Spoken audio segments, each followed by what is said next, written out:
Hi guys, welcome to the second fur tutorial. So I am going to do this one a little bit different, where I will sort of have a post-it note next to what I'm doing, so you guys will always know what I'm doing by just looking at the screen, and you don't necessarily need audio to be able to do these tutorials.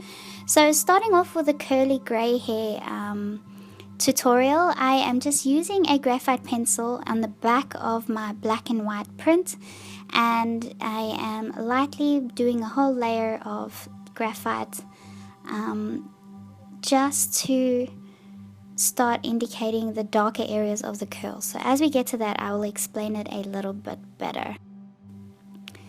So this is part 2 of the third tutorial. The first tutorial we did was the straight white hair, and this one is probably going to be the most difficult out of all of them. So I'm going to show you how to change the most difficult to an easy method of doing curly fur, because I know curly fur can be pretty intimidating because there's just so many shapes and so many values and so many hairs that are crossing over in the foreground, and there's a lot of areas that are pushed back into the background, and it can be quite tricky trying to figure out how exactly you're going to get that to look realistic without it just looking like a bunch of curly scribbles. So I'm going to show you exactly how to do that.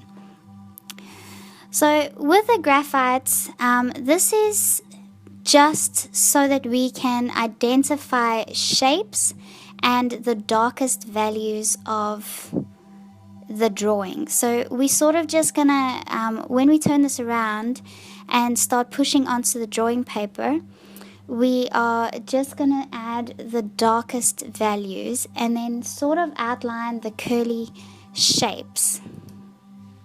So now that we've added the graphite, we can turn it around and get going with the next process. So have a good look at your reference photo. You'll see there are so many different shapes. So if we just identify those shapes without worrying about the texture or the different kinds of hairs or anything like that, then it will be, it'll make the process a lot easier. So I am now going to use a sharp tool. So I like using my etching tool, and I'm just gonna put that on the screen. And then I'm gonna start tracing in my shapes and the darkest areas.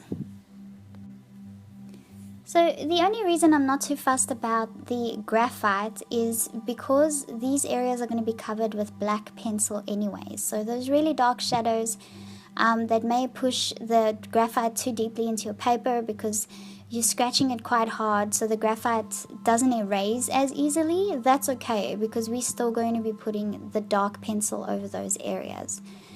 So if you have a good look at what I'm doing, you can see that I'm coloring in the dark areas, and then you'll see me go around any sorts of large shapes that I can see, because at the end of this, what I want to see on my drawing paper is some sort of indication on which area specifically I am working on, so that I can identify those shapes and then work one shape at a time. And that's going to make everything a lot easier, because you're working with so many curls, it can be quite overwhelming. So you don't want it to get to a point where you just get frustrated and then you end up doing sort of like scribbles and squiggles everywhere, and then the end result isn't as realistic as it can be. When you are doing curly hair, you're just better off following as much of the reference as you can. It's not like straight hair where you can sort of wing it. With curly hair, you sort of want to do as much as you can from the reference photo that you see, because that way it's going to get a more realistic look and you will get a better feel of how to do curly hair specifically. So I'm still carrying on with trying to identify the darker areas, and then I'm not going to etch this entire thing out in front of you because that's pretty boring, but I'm just doing this in a way so that you sort of just get the idea of how I'm putting in the darker areas and sort of outlining the shapes. Yeah, that was my dog that was bumping the camera there. And then this is how we'll keep going. So I'm going to put a little bit of music on, so whenever there's little gaps where I'm not talking, you've got something nice to listen to. and then I will explain things as needed.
now that we have our graphite down, you can see on my drawing paper that I have a whole bunch of different shapes and some areas that are sort of dark patchy areas, and those are going to be the darkest areas between the curls.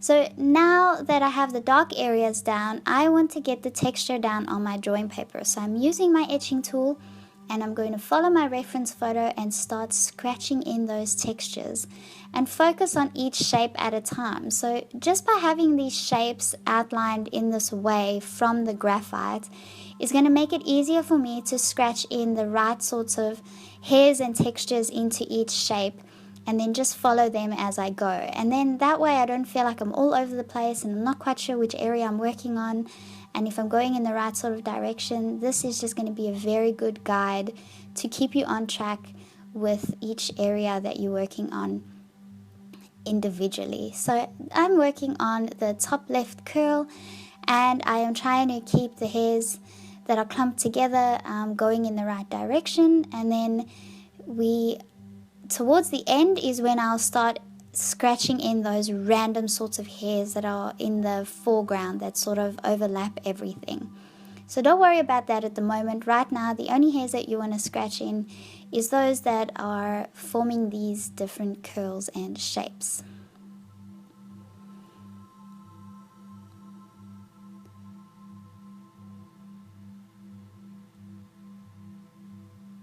So you'll see, like, as you etch these hairs, some are in the background, some are more in the foreground, so you will know when to stop. In the in-between bits, you'll know when to block those off because you've got these guided lines that are telling you exactly where to go. So I'm going to use this scratching method on my drawing paper for the rest of this area, and then I will get back when we start adding colors.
So now we have the texture down on the paper. Now you may not see it as well, but as we start adding color, you're going to see that texture come through, and this is seriously going to add to the realism of this kind of fur.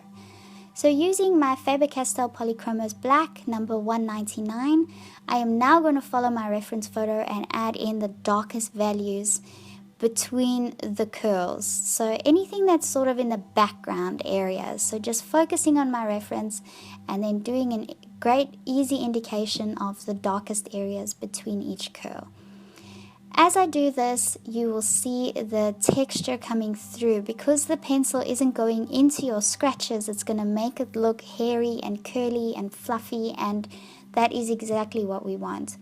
We won't be using any solvent to blend in this part of the tutorial, and when you are drawing curly hair like this, you probably won't be using solvent because you want a lot of that texture to come through. You don't need the colors to blend in as much, and you can use quite a firm hand if you want to, because you want to keep that texture. If you're going to put solvent down over these to blend these colors, it's going to take away those etched looks, because the color is going to go into the scratches of the paper and it's going to make it look smooth, which is exactly what we don't want. So in this instance, you do not need to use solvent to blend. So I'm going to continue to identify my shapes like this and look at the reference photo as much as I can. If it's not exactly the same, that's okay. No one's going to notice at the end result if you are going to draw curly hair like this. No one's going to notice if you got one curl out of place. So don't worry too much about it. You don't have to be precise or exact. You're just following your shapes and trying to do it as best you can. And you just want to get that realistic look. It doesn't have to be perfect. So I'm going to continue on with my black pencil and do this for the rest of this area in my rectangular block. And this is going to start identifying my curls, and it's going to make it easier to build it up from there.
So I'm going to be continuing on with my black pencil, and I'm going to make the values even darker.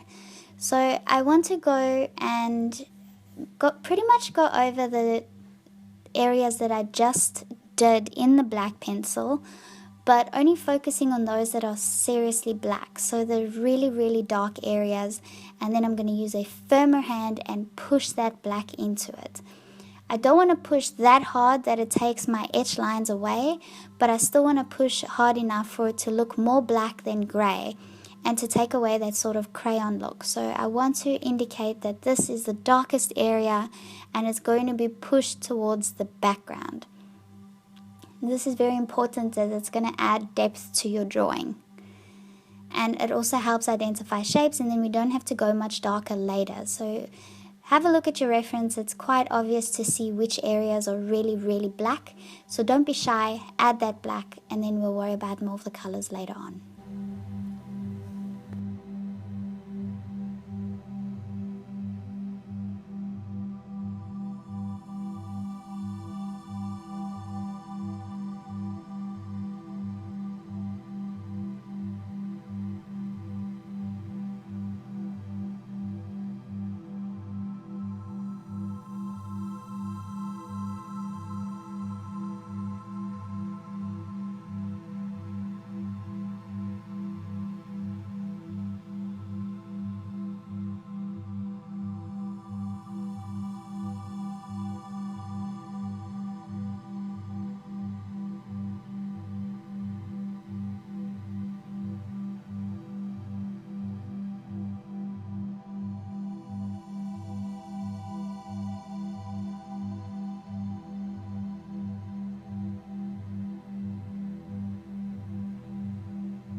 Using our PC1052, we're going to start adding our different values of gray.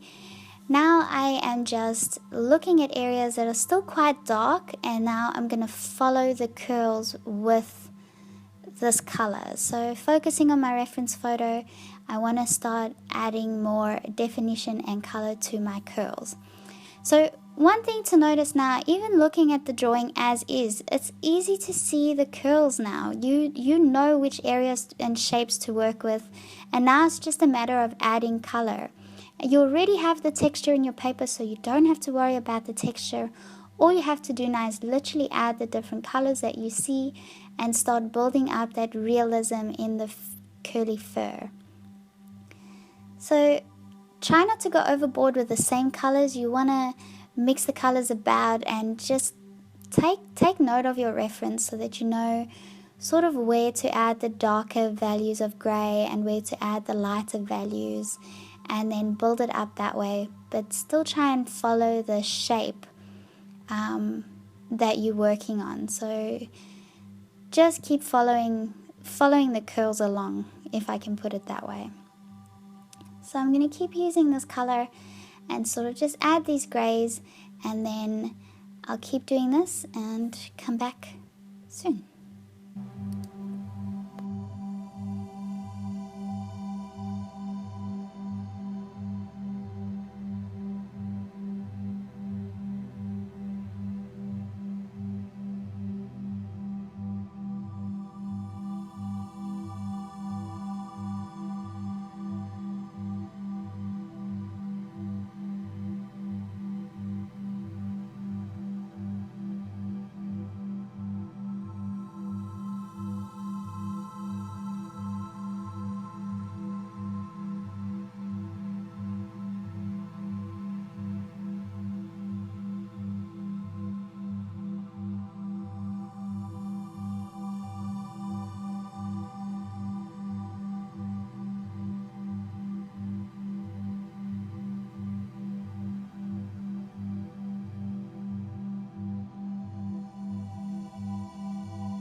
So now we can see that the curls have a sort of flow to them. So adding these different values and following the curls helps just generate flow and give it more of a realistic feel. So I want to add a little bit more of a warmer tinge and add the light colors. So now I'm coming in with my Faber-Castell Polychromos Warm Grey number 270, and I'm actually going to cover the entire surface of my rectangular block. All the light areas that I haven't colored in yet, I'm going to color in with this color. So this is pretty much my base color and is going to predominantly be my lightest color for the fur. So when you're using your lightest base color, you don't have to be shy about putting it everywhere. So just go ahead and do the entire surface of the rectangle. And this is really going to start pushing the texture out more, because we are covering the surface of the paper, but we are not covering the scratches on the paper. So it's going to make those little fine hairs come out really easily, and it's going to look pretty amazing. So this is actually quite a fun part of the drawing. I love doing this. I love actually seeing my etching come to life, and it just automatically adds that realism. You just get so excited doing that. So that's all I'm doing with the warm grey, is I'm literally covering the entire surface, and now I can see my texture, I can see my curls, I can see the depth, and I can see what it is that I am drawing. So this has really made this entire process so much easier, because drawing curly hair can be so intimidating because there's so many fine hairs and there's just so many different values that it can be a bit frustrating and a bit unknowing as to where to start. So this is a really fun and easy way of doing this. Now that we have a lot of the cool colors down, I want to warm it up a little bit by adding my Espresso PC1099. So this is my Prismacolor Premier pencil, and I'm going to add some of the brownish tinges. So I'm sort of going to follow along all the really dark values that I created. Because it's quite a brown color, I don't want to make it too brown. So I'm going to go over the black areas and gently start adding this value. And then some of the lighter areas I'll softly add it as well, just to create that warmth and add more color to the curly fur that we are drawing.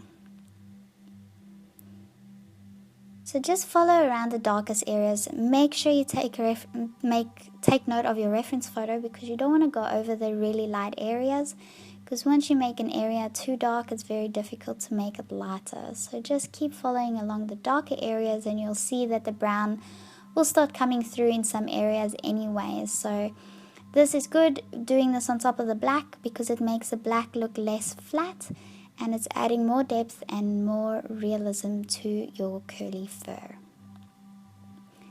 So I'm going to continue on focusing on darker areas, but also taking note of my reference photo so I don't overdo it, and I'll keep doing that with my espresso color.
now that I have all my curls done, I am noticing that it's sort of flattened out the black a bit more, and there's some areas that still need to be even darker because I want this to look very three-dimensional. So I want to make sure that I am easily pointing out the real background areas of the fur and having the lighter areas look like it's raised above the black. So this is going to add dimension, and it's easy to make things not dark enough. So I still want to go in and make it even darker. So I'm using my black, my Faber-Castell Polychromos black number 199, and I'm making my dark areas even darker to make sure that I am getting that dimension in.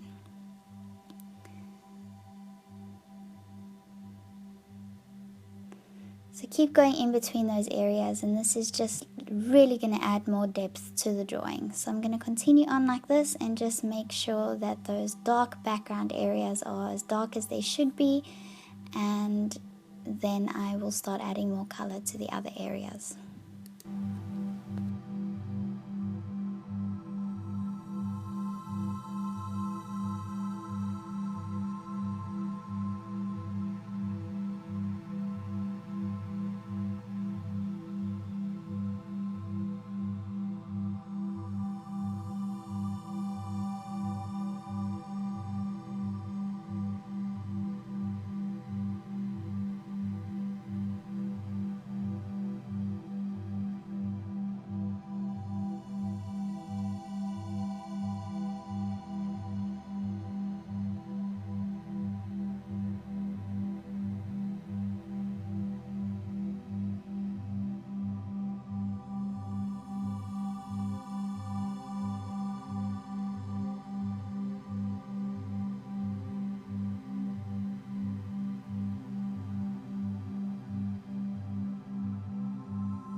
have a look at that already. Just by adding all that black, it's really made that fur pop out a lot. So there's a lot of dimension and depth added, and that's exactly what we wanted to do.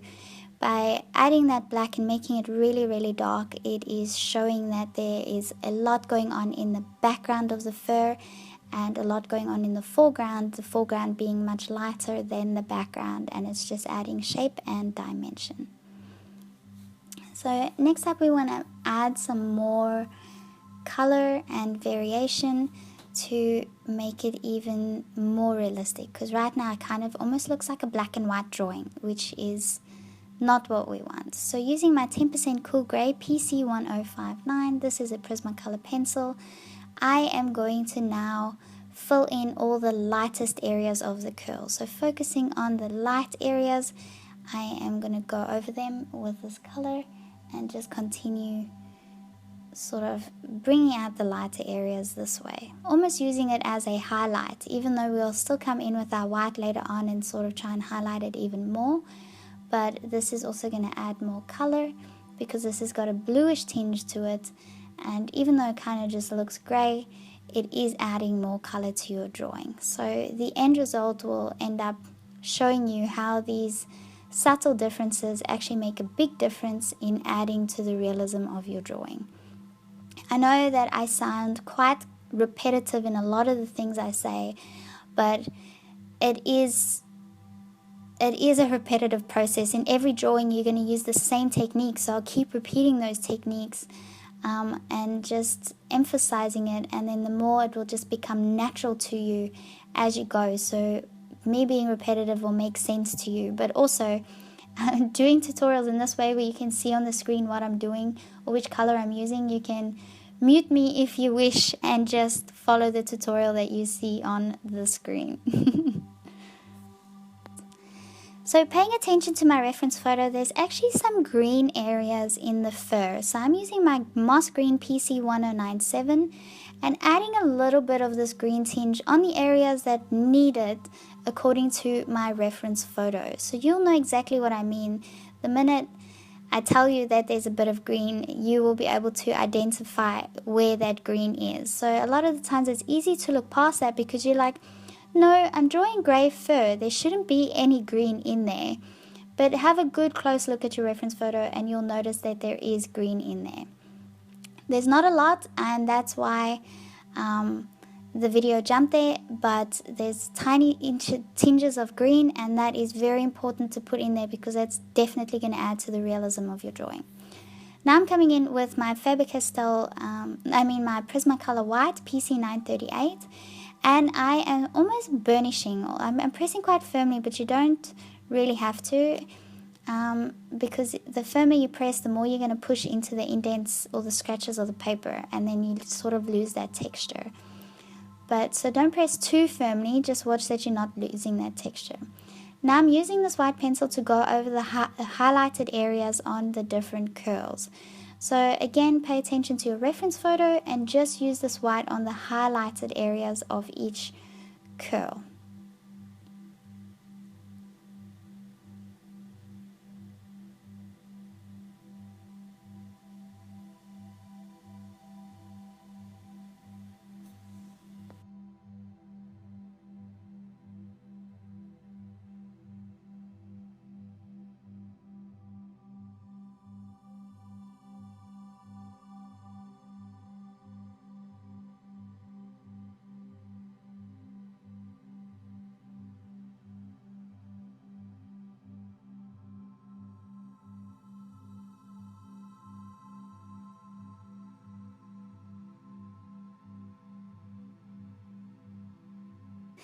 So I still want to add a little bit of a warmer tinge to the drawing, but you can see that this is starting to come together very nicely and it's turning into a really fun part of the drawing. So I'm using my Espresso PC1099 and again going over some of the darker areas to sort of add that warmth with this very dark grey brown color. So this Espresso color I use a lot.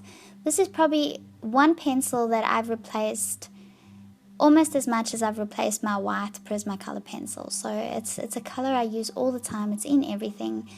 and it's really good for furs and adding the darker values that are required, and also adding a lot of warmth into a drawing. So just adding some of these colors where I feel needed, and now you can look at it and be like, okay, this is not a black and white drawing, this is a color drawing, and that is the color that it's supposed to be. And those subtle tinges of green that you can see in there really adds a lot to it. So don't be afraid of adding those colors that you know you see, but you don't want to add it because you're like, it doesn't feel right. Still add it because it makes a difference. Subtle details make big differences. So that just added a little bit of warmth, but nothing that's too obvious or too brown, and it still looks like grey curly fur, and that's what we want.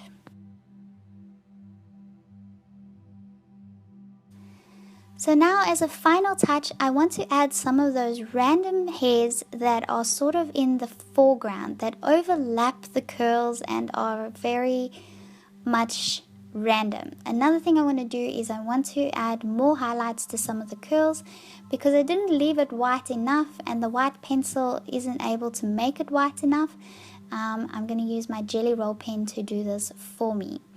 One thing to learn with the Jelly Roll pen: the lighter you press, the easier it is for the ink to come out, because it's not going to mix with the waxy surface of your pencils. So you have to be patient with the Jelly Roll pen, because the more you work on the waxy parts of a drawing, the more the ink is going to stop coming out, because that wax is going to sit on the nib of the pen. So you don't want to press firmly, you want to press lightly so that the ink just flows, or that little ball on the tip of the pen is able to turn and release the ink, because if you press too hard, it's not able to do that. So you want to press lightly to be able to let this ink out, and then when it doesn't come out, just keep going and be patient with it, because it will work. You just have to be patient when you are trying to get these highlights out. Because I know many of you will be like, nah, it only works for the first 5 seconds, and then there's too much residue left on the tip from the pencils, and the pen doesn't work anymore and nothing's coming out.